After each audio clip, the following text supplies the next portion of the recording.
Okay. Next issue, while you are working,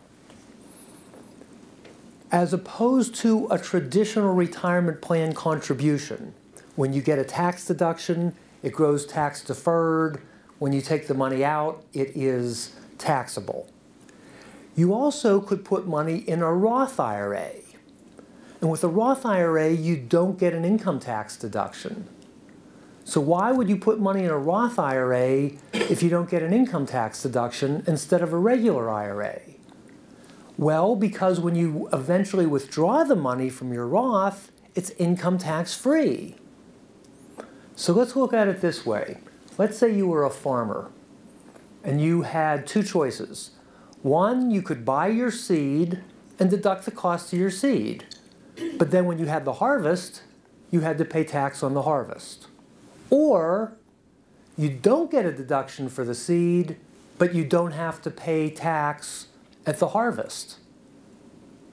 Well, that's what a Roth IRA is.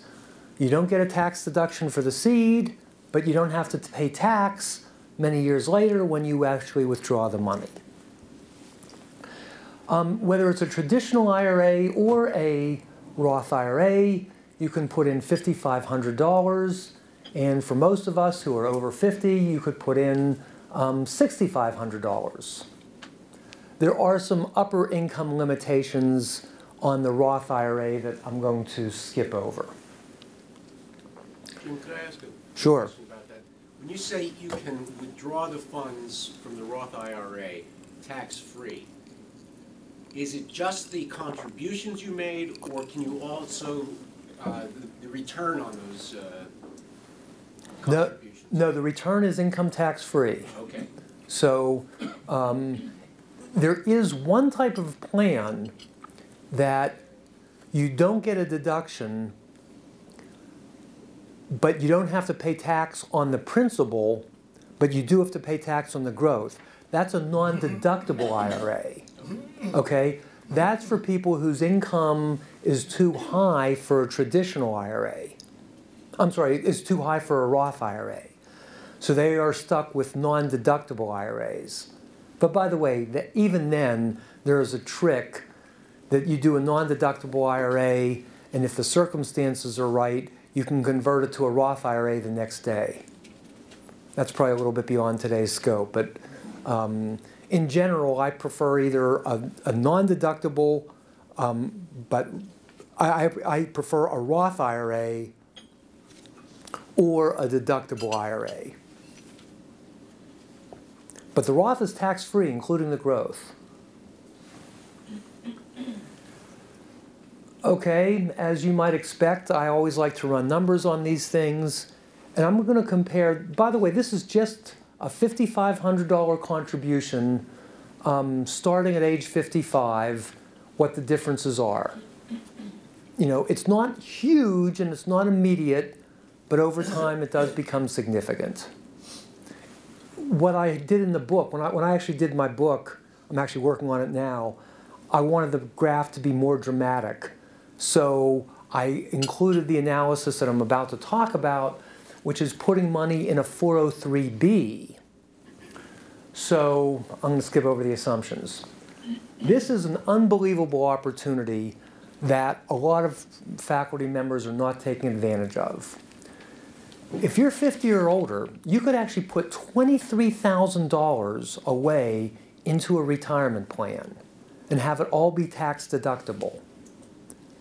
Now, you used to be limited as a percentage of your income, but you could make $25,000, and if you wanted to, you could put away $23,000 and deduct it all.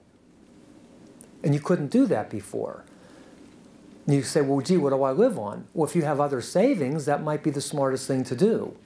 So I have some clients with some substantial savings making not all that much money, and they're putting virtually all of it into a retirement plan. And they will be much better off over their lifetime. It doesn't make sense. Let's say you're at Pitt and you're at 8 and 12.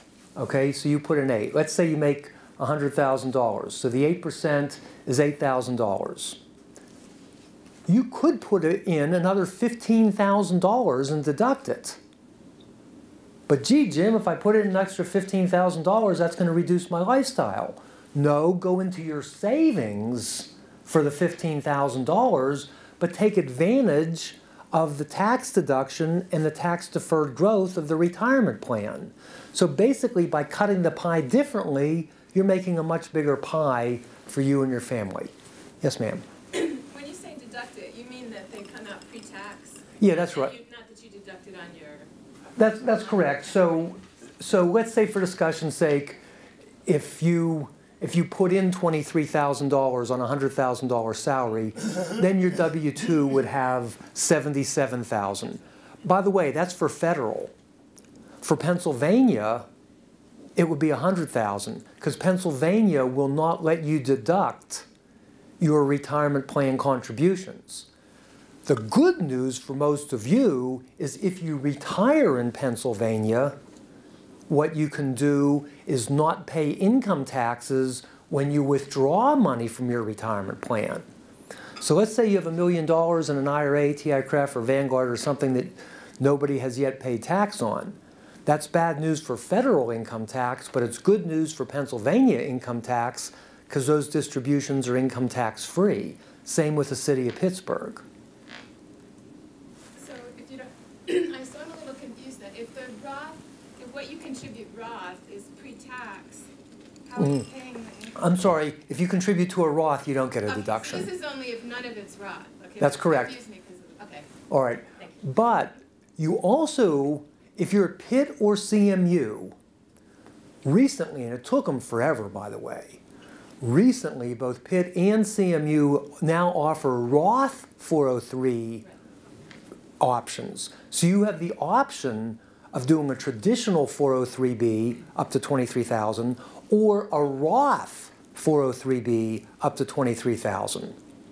Now the part that they're going to kick in, that's traditional. All right.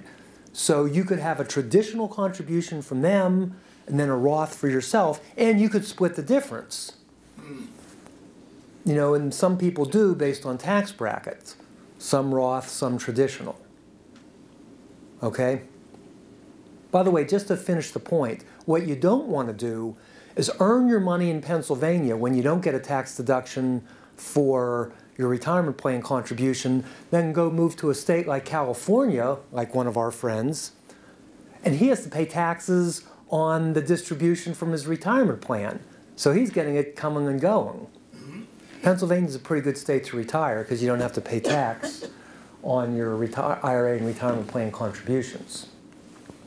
Okay, so what is the best order? Subject to exception, to be fair.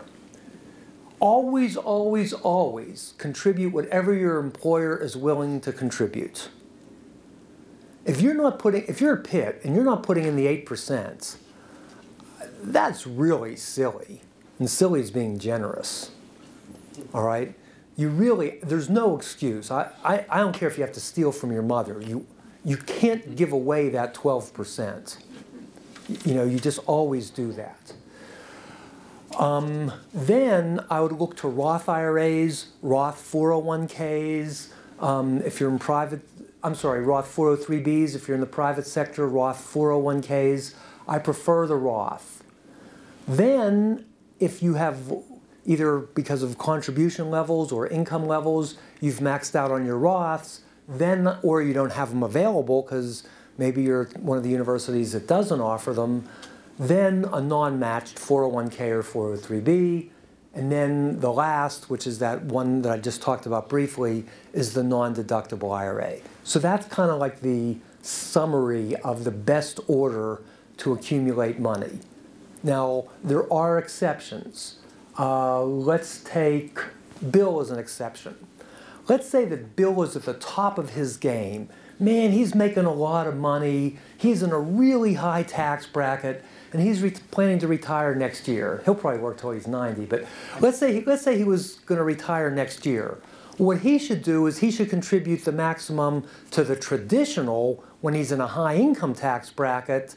Then when he retires, after retirement, so he doesn't have his wages, but before 70, so he doesn't have his minimum required distribution, then he should be doing Roth conversions.